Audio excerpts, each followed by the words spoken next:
दोस्तों, अब हम लोग इक्विलिब्रियम कांस्टेंट के कुछ इंपॉर्टेंट प्रॉपर्टीज के बारे में देखेंगे। ठीक है, तो क्या क्या है इंपॉर्टेंट प्रॉपर्टीज? सबसे पहला, हम के इक्विलिब्रियम जो लिखते हैं, जो concentrations, right, only concentrations at equilibrium, that is when they do not change with time, when they do not change with time, can be written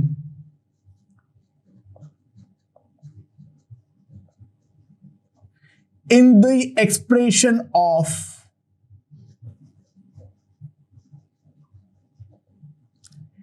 K equilibrium. हम केवल उस टाइम के कंसेंट्रेशंस, हम जो इन जनरल कंसेंट्रेशंस के लिए K इक्विलिब्रियम नहीं लिख सकते हैं, केवल उस टाइम के कंसेंट्रेशंस हम लिख सकते हैं जिस टाइम पे हमारा इक्विलिब्रियम अटेन हो चुका है। अच्छा, जब मैं कंसेंट्रेशन बोलता हूं तो उस प्रेशर के लिए भी सेम है, वो बात समझ लेना। मोल फ्रैक्शन के लिए भी सेम है, वो बात समझ लेना। ठीक है, यानी इक्विलिब्रियम एक्सप्रेशन में जनरल प्रेशर डेफिनेटली अप्लाई नहीं कर सकता हूं। ठीक है, मुझे के इक्विलिब्रियम के एक्सप्रेशन में इक्विलिब्रियम पे कंसेंट्रेशन या प्रेशर ही लिखनी पड़ेगी, पहला। दूसरा, initial pressure volume moles have no effect on K equilibrium.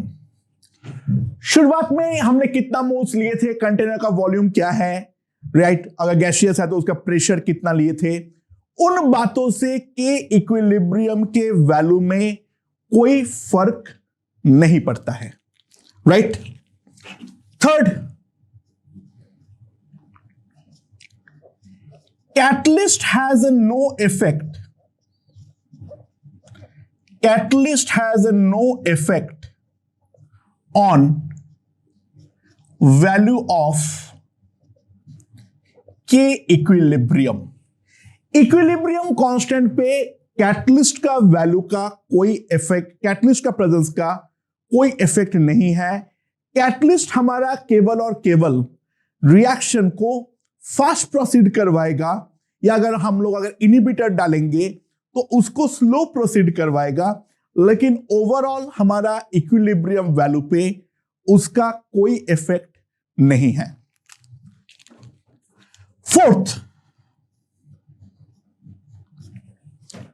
Fourth क्या है? जो presence of any inert gas, presence of any inert gas has no effect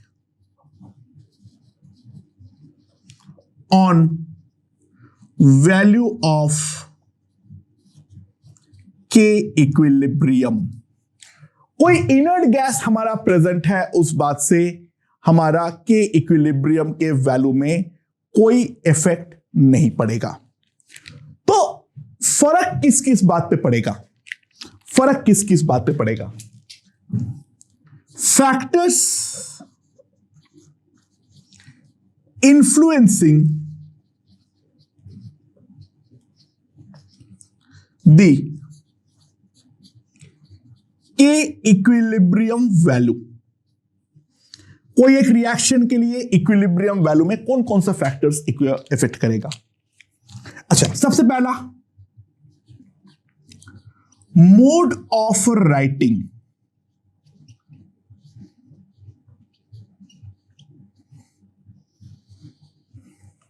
जब हम के इक्विलिब्रियम बोलते हैं तो उसमें सारे टर्म्स साथ में इंक्लूडेड है, यानी के सी, के पी, के पी सी, ब्ला ब्ला ब्ला, कुछ भी हो सकता है। ठीक है, कोई फर्क नहीं पड़ता है। So mode of writing is important. मतलब क्या है? अगर मान लो A plus B B in equilibrium gives C C plus D D, ये वाला रिएक्शन का इक्विलिब्रियम कांस्टेंट है के इक्विलिब्रियम। तो इसको अगर हम उल्टा लिखेंगे C C plus D D gives A plus B B, तो इसका इक्विलिब्रियम कांस्टेंट बदलना पड़ेगा, यानी प्रोडक्ट और रिएजेंट अगर हम इंटरचेंज करेंगे तो in that case equilibrium constant के वैल्यू बदल जाएगी and the relation between them is a k dash equilibrium equals to 1 by k equilibrium। I hope वो दिख गया होगा, मैं फटाफट लिख देता हूं फिर और क्लियर हो जाएगी। वो क्या है? के इक्विलिब्रियम है हमारे पास, मान लो केसी लिखता हूं मैं, C C plus D D A ये लिख सकता हूं मैं। और के डैश इक्विलिब्रियम के लिए ए और बी हमारा प्रोडक्ट है, सी और डी हमारा रिएजेंट है, तो K dash equilibrium will be A to the power A, B to the power B, C to the power C into D to the power T. Right? तो it's quite evident from the two. K equilibrium into K dash equilibrium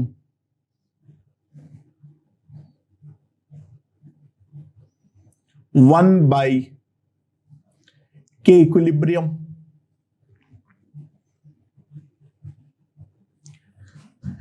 K dash equilibrium जो होगा वो 1 by K equilibrium के equal होगा। तो mode of writing पे फर्क पड़ता है। अगर हम रिएक्शन को इन्वर्स कर देते हैं तो हमारा इक्विलिब्रियम कांस्टेंट भी इन्वर्स हो जाएगा। Right? Second, mode of balancing. Mode of balancing यानी हम किस तरीके से बैलेंस कर रहे हैं उस बात से फर्क पड़ता है। राइट? सो मान लो मेरे पास है A plus B B give C C plus D D, इसका इक्विलिब्रियम कांस्टेंट है के इक्विलिब्रियम। राइट? और इसका अगर मान लो मैं पूरे रिएक्शन को n से मल्टीप्लाई कर देता हूं, n can be N integer, n can be a fraction, it is a rational number greater than 0। ठीक है? It's a rational number, n can be any rational number greater than 0, doesn't matter। अगर हम balance करते हैं इसको, पूरे reaction को मैं n से मल्टीप्लाई कर देता हूं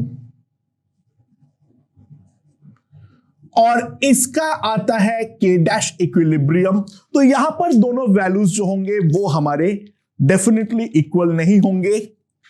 इनमें जो इंपॉर्टेंट रिलेशन रहेगा, K dash equilibrium will be K equilibrium to the power n। n is any rational number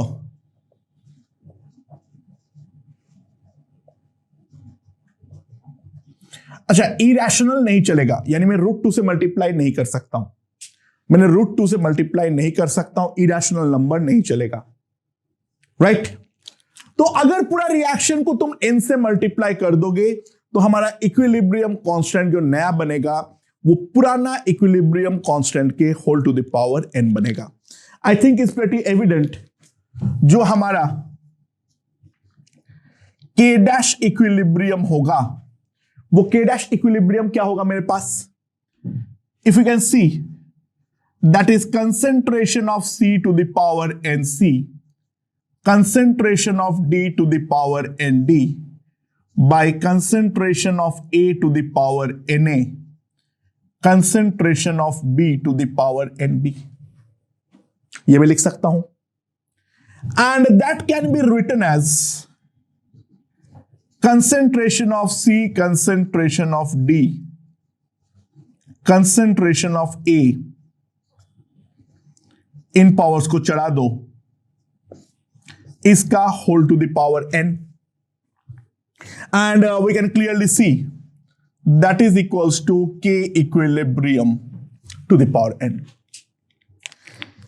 यानी एक बात ध्यान रखना, K equilibrium has a unique value for unique mode of balancing only।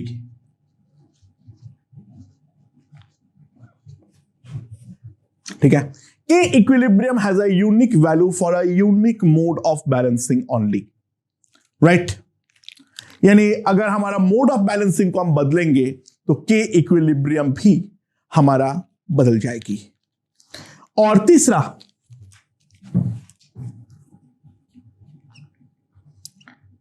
Effect of temperature.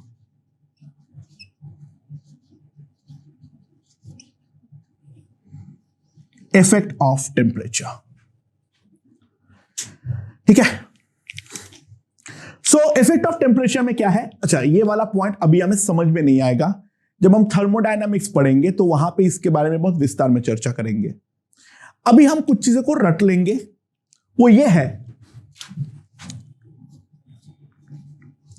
If no heat is absorbed और released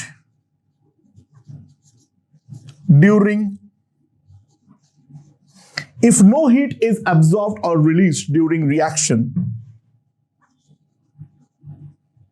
then temperature has no effect on equilibrium। अगर reaction के दौरान कोई हीट एब्जॉर्ब या release नहीं हो रहा है तो हीटिंग का इक्विलिब्रियम में कोई इफेक्ट नहीं पड़ने वाला है। This reaction is a very very very very rare reaction, ठीक है। ऐसा केस तो बहुत ही ज्यादा मुश्किल है जो कि हमारा ना हीट रिलीज हो ना हीट हमारा एब्जॉर्ब हो, राइट। दूसरा, फॉर एक्सोथर्मिक, अगर हमारा रिएक्शन एक्सोथर्मिक है तो टेम्परेचर अगर मैं बढ़ाऊंगा के इक्विलिब्रियम मेरा घटेगा। अगर टेम्परेचर में बढ़ाऊंगा तो इक्विलिब्रियम कांस्टेंट का वैल्यू जो है वो हमारे कम हो जाएंगे, राइट। ऑब्वियसली टेम्परेचर घटाऊंगा तो के इक्विलिब्रियम बढ़ेगा, वाइस वर्सा ट्रू है। और रिएक्शन अगर एंडोथर्मिक है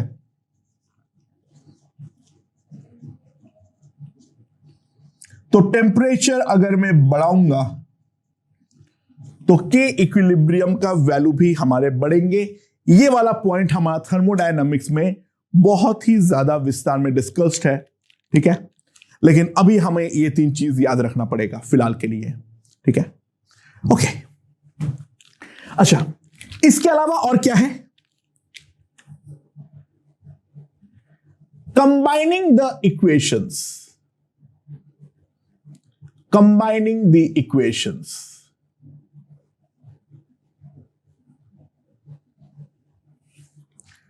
मान लो A plus B is giving us C,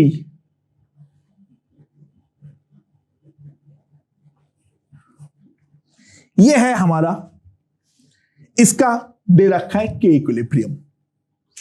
but ये रिएक्शन एक्चुअली मल्टी स्टेप में होता है। ये रिएक्शन एक्चुअली जो होता है वो एक सिंगल स्टेप के बदले मल्टीपल स्टेप में होता है। और वो मल्टीपल स्टेप्स क्या है, ध्यान देना। सबसे पहले A हमें देता है D प्लस E। ये वाला रिएक्शन का जो इक्विलिब्रियम कांस्टेंट है वो है K1। D और B हमारा आपस में कंबाइन होता है टू गिव यू F, और F प्लस E हमारा कंबाइन होके देता है C।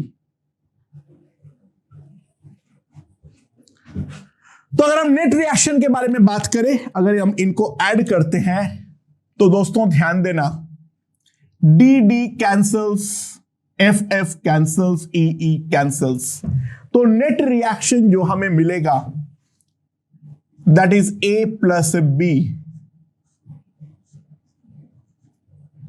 और इसका इक्विलिब्रियम कांस्टेंट के इक्विलिब्रियम हमें मालूम है, हाँ कि ना? सुनाओ, what is the value of K1?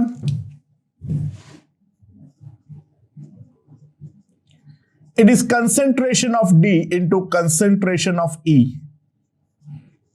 concentration of A, ये मैं लिख सकता हूं।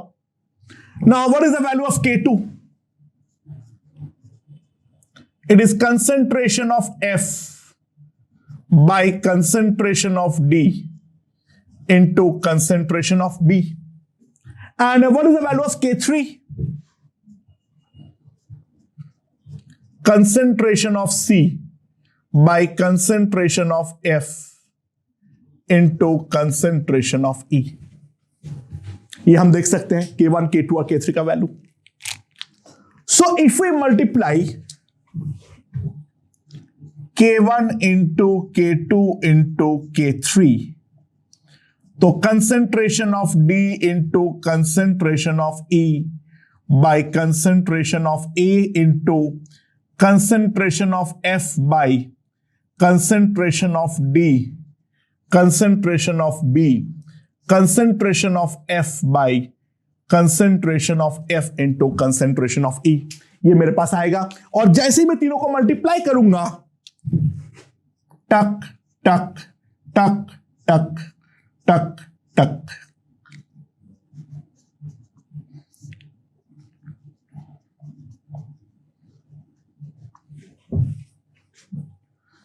and this value is equals to K equilibrium. So जब हम रिएक्शन को ऐड करेंगे तब हमारे इंडिविजुअल इक्विलिब्रियम कांस्टेंट्स जो है हर एक स्टेप का, तो वो सारे स्टेप का इक्विलिब्रियम कांस्टेंट्स जो है वो हमारा मल्टीप्लाई होने वाला है। So K equilibrium will come out to be K1 into K2 into K3। अच्छा, और एक चीज, for a gaseous reaction,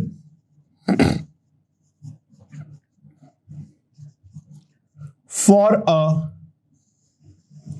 gaseous reaction, ठीक है, यानी ए गैस। जब मैं गैसियस रिएक्शन बोलता हूं, अगेन बार बार याद दिला रहा हूं, मैं ये वाला पॉइंट बार बार तुम लोग के दिमाग पे हिट करने का ट्राई कर रहा हूं। जब मैं गैसियस रिएक्शंस बोल रहा हूं तो इसके मतलब ये है जो उस पे सॉलिड और लिक्विड, प्योर लिक्विड जो सॉल्वेंट के फॉर्म में है वो कभी भी हो सकता है, बस एक्वस नहीं होना चाहिए, बस एक्वस नहीं होना चाहिए, दैट्स इट। इसके अलावा गैसियस रिएक्शन का और कोई मतलब नहीं है। A gas plus B gas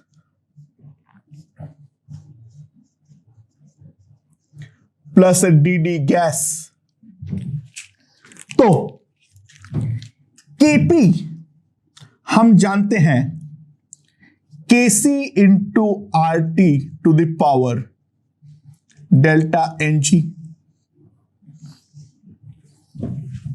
सो इसका स्पेशल केस जो है वो हमें ध्यान रखना है।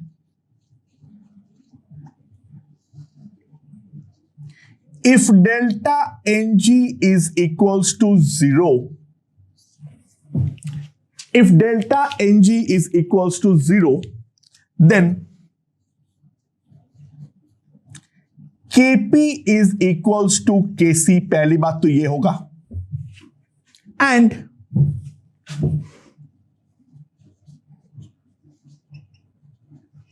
Volume of container has no role on equilibrium. अच्छा, ऑब्वियसली बात है, ध्यान दो, जब मैं कंसेंट्रेशन का टर्म लिखूंगा अगर डेल्टा एन जी 0 है तो वॉल्यूम का जो नेट पावर हो जाएगा वो 0 हो जाएगा। तो वॉल्यूम का कंटेनर पे कोई, वॉल्यूम ऑफ कंटेनर का कोई इफेक्ट नहीं होगा।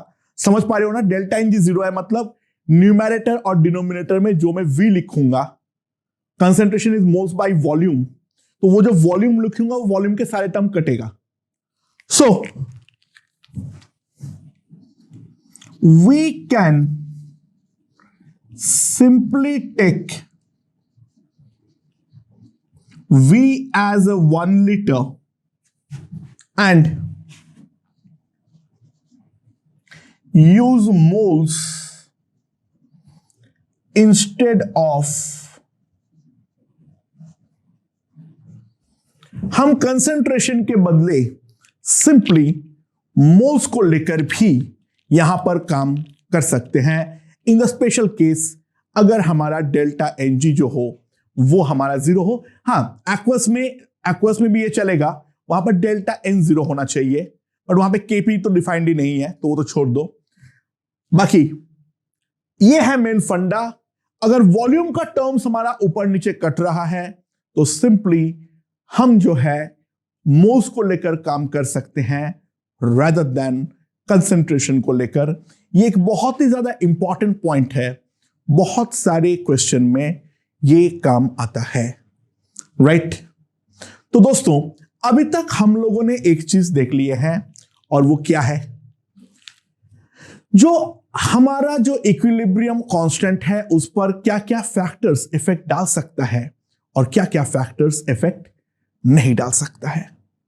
अब हर रिएक्शन में इक्विलिब्रियम कांस्टेंट्स के वैल्यू दिया हुआ होगा, और वहां से अब हम प्रेडिक्ट करेंगे the extent of reaction, right, and the direction of reaction. कोई भी अगर के दिया हुआ है तो उस रिएक्शन का एक्सटेंट कितना होगा, किस हद तक वो रिएक्शन होगा।